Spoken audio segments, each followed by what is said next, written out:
Good morning.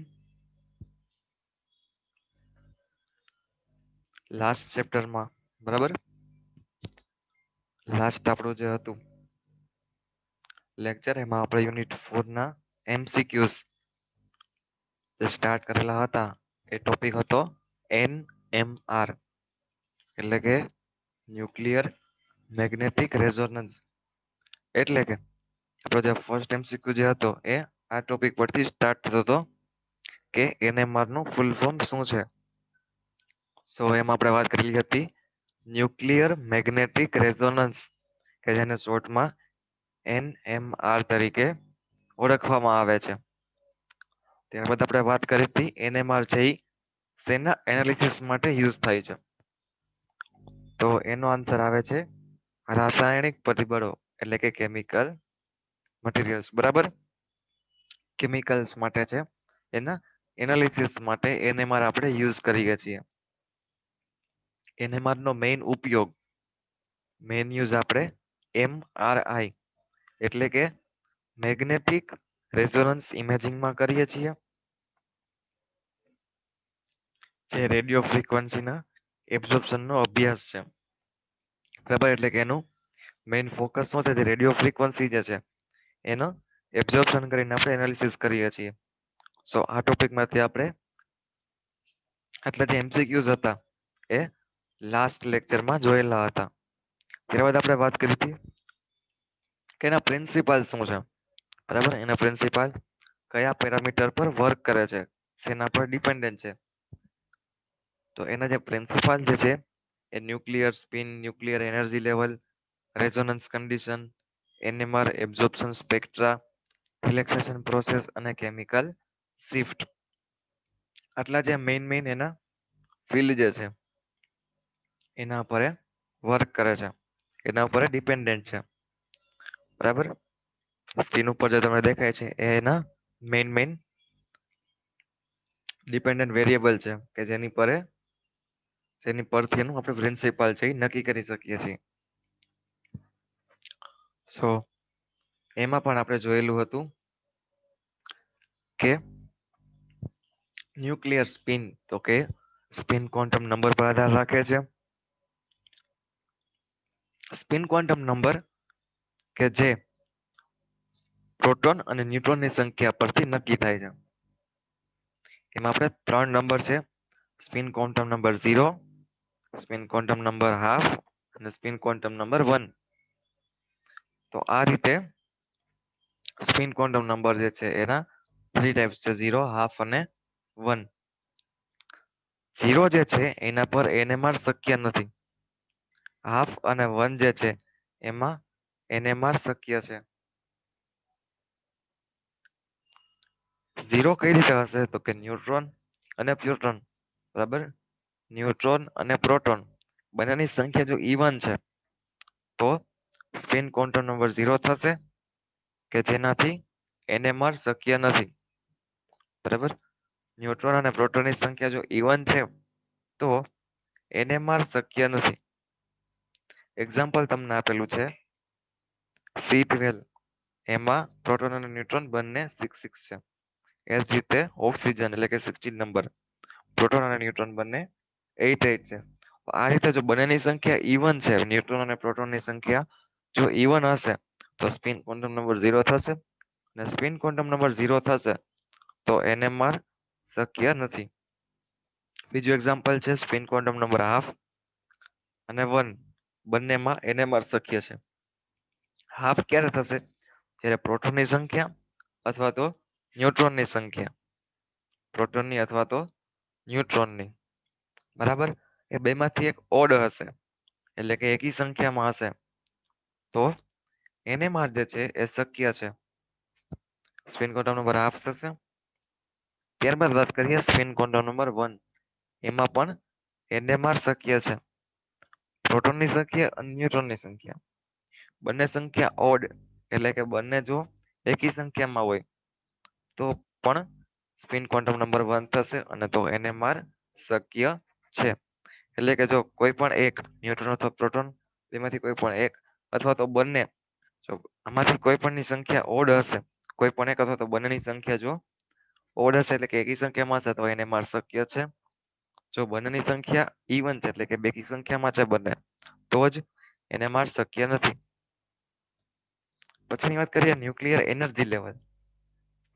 આમાં આપણે જોયું તો કે ન્યુક્લિયરને જ્યારે મેગ્નેટિક ફિલ્ડમાં રાખો છો ત્યારે એના એનર્જીની જે ઇન્ફોર્મેશન આપે છે બરાબર. ન્યુક્લિયરને મેગ્નેટિક ફિલ્ડમાં રાખો છો કે જે ઉર્જાની ઇન્ફોર્મેશન આપે છે બરાબર એને શું કહે છે. આપણે MCQ એ રીતના થશે ન્યુક્લિયરને મેગ્નેટિક ફિલ્ડમાં રાખતા તેની ઉર્જાની માહિતી આપે તેને શું કહે છે. આન્સર આવશે nuclear energy level. Nuclear energy level જે છે એ એક એનર્જીનું લેવલ છે, ઉર્જાનું સ્તર છે કે જે ન્યુક્લિયરને મેગ્નેટિક ફિલ્ડમાં રાખવામાં આવે છે ત્યારે એની એનર્જીનું ઇન્ફોર્મેશન આપણને આપે છે. સો MCQ હતો ન્યુક્લિયર એનર્જી લેવલ પરથી. ત્યારબાદ વાત કરીએ એના પછીનું પરિબળ. બરાબર આ બધા જે છે એ શું કરશે NMR વેરિયેબલ છે ડિપેન્ડન્ટ કે જેના પરથી એનો પ્રિન્સિપાલ જે છે ડિપેન્ડ કરે છે એના પરથી NMR આખું ડિપેન્ડન્ટ છે. ત્યારબાદનો MCQ છે રેઝોનન્સ કન્ડિશન. રેઝોનન્સ કન્ડિશનમાં શું હશે કે જે ન્યુક્લિયરનું low energy level to high energy લેવલમાં થતું ટ્રાન્ઝિશન દર્શાવે છે. સો MCQ એ રીતના થશે કે ન્યુક્લિયરનું low energy level to high energy level transmission જે થાય છે ન્યુક્લિયરનું લો એનર્જી લેવલનું હાઈ એનર્જી લેવલમાં ટ્રાન્સમિશન થાય છે બરાબર એને શું કહે છે. આન્સર આવશે રેઝોનન્સ કન્ડિશન.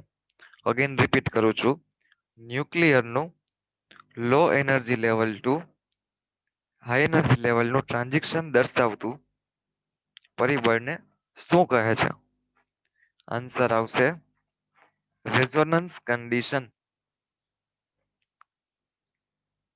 બરાબર. ત્યારબાદ વાત કરીએ NMR એબ્ઝોર્પ્શન સ્પેક્ટ્રા.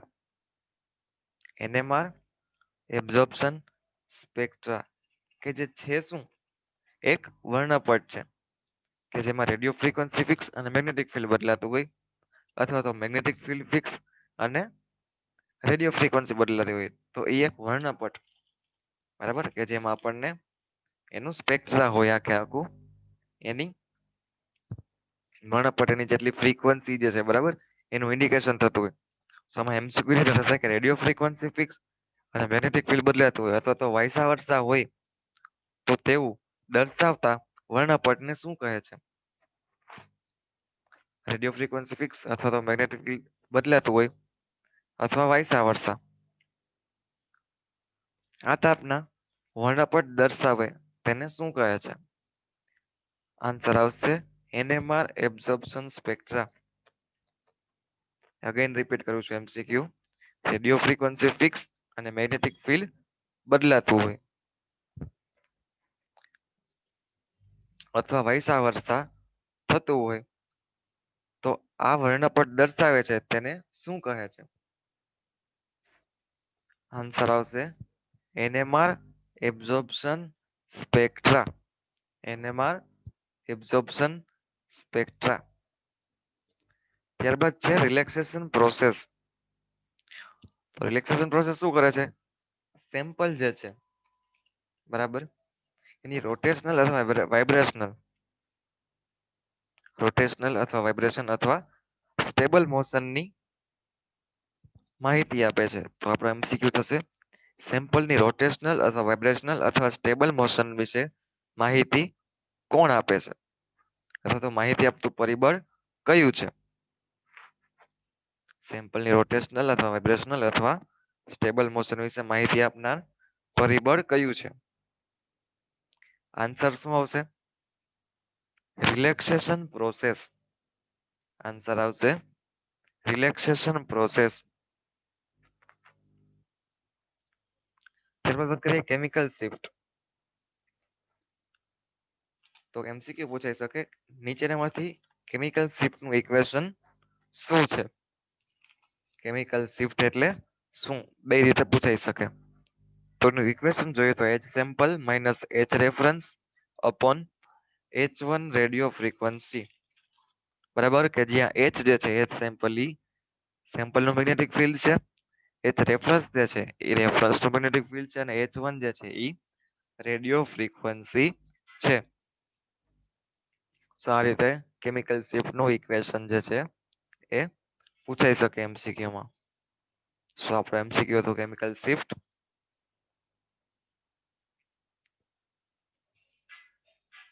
ત્યારબાદ વાત કરીએ આ ચેપ્ટરનો લાસ્ટ ટોપિક જે છે NMR નો બ્લોક ડાયાગ્રામ.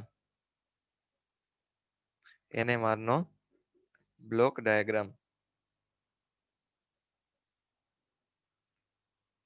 હવે NMR નો બ્લોક ડાયાગ્રામ જે છે એમાંથી પણ ઘણા એમસીક્યુ જે છે એ નીકળી શકે છે. હવે એમાં આપણે જોઈએ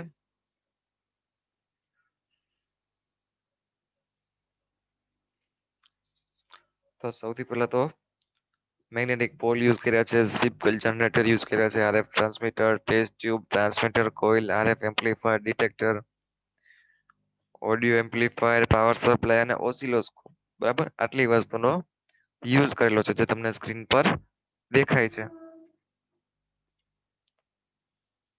હવે આ ટેકનિકમાં પેલો એમસીક્યુ, બરાબર, NMR ટેકનિકમાં ફિક્સ્ડ રેડિયો ફ્રીક્વન્સી કેટલી આપવામાં આવે છે? NMR ટેકનિકમાં એમસીક્યુ થશે NMR ટેકનિકમાં ફિક્સ્ડ રેડિયો ફ્રીક્વન્સી કેટલી આપવામાં આવે છે? તો આન્સર થશે 60 મેગાહર્ટ્ઝ. 60 મેગાહર્ટ્ઝની રેડિયો ફ્રીક્વન્સી આપણે ફિક્સ્ડ રેડિયો ફ્રીક્વન્સી આપણે આમાં યુઝ કરીએ છીએ. તો આન્સર આવશે 60 મેગાહર્ટ્ઝ રેડિયો ફ્રીક્વન્સી કે જે ફિક્સ્ડ રાખેલી હોય છે આપણે. તો આ ટોપિકનો ફર્સ્ટ એમસીક્યુ હતો રેડિયો ફ્રીક્વન્સી કેટલી હોય છે. આન્સર આવે છે 60 મેગાહર્ટ્ઝ.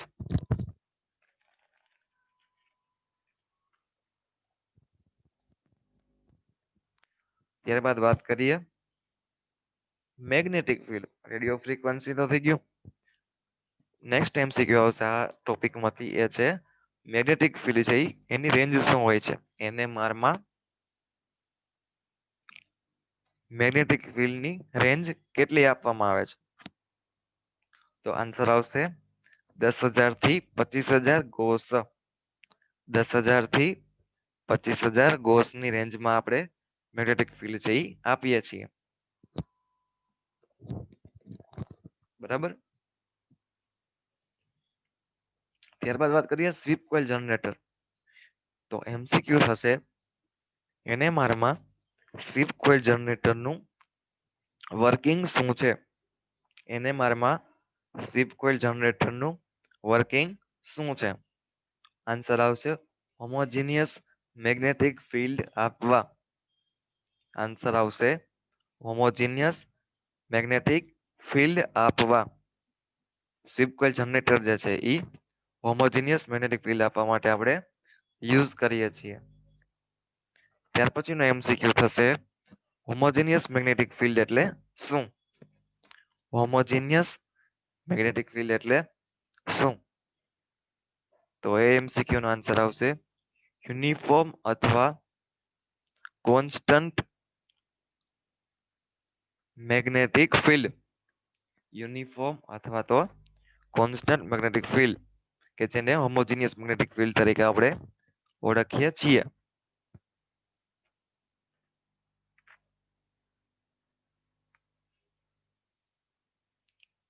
બરાબર. ત્યારબાદ એની એપ્લિકેશન માંથી આપણે એક એમસીક્યુ લઈ લઈએ કે NMR ની એપ્લિકેશન કઈ છે? અથવા તો બીજી રીતે પૂછે તો MRI માં કઈ ટેકનિકનો યુઝ થાય છે? MRI માં કઈ ટેકનિકનો યુઝ થાય છે? તો આન્સર આવશે NMR, કેમ કે MRI માં આપણે શું કરીએ છીએ?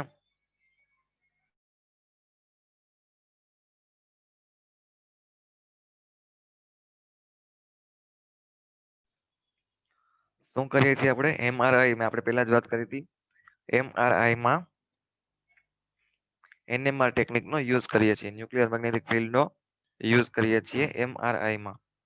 એમઆરઆઈ નું ફૂલ ફોર્મ પણ આપણે કીધું, મેગ્નેટિક રેઝોનન્સ ઇમેજિંગ, એટલે કે એમઆરઆઈ માં પણ એનએમઆર નો યુઝ કરીએ છીએ. પછીનું એમસીક્યુ થાય, ફૂડ મેડિસિન જેવી ઇન્ડસ્ટ્રીના કોન્ટામિનન્ટ્સ પારખવા માટે કઈ ટેકનિકનો યુઝ થાય છે?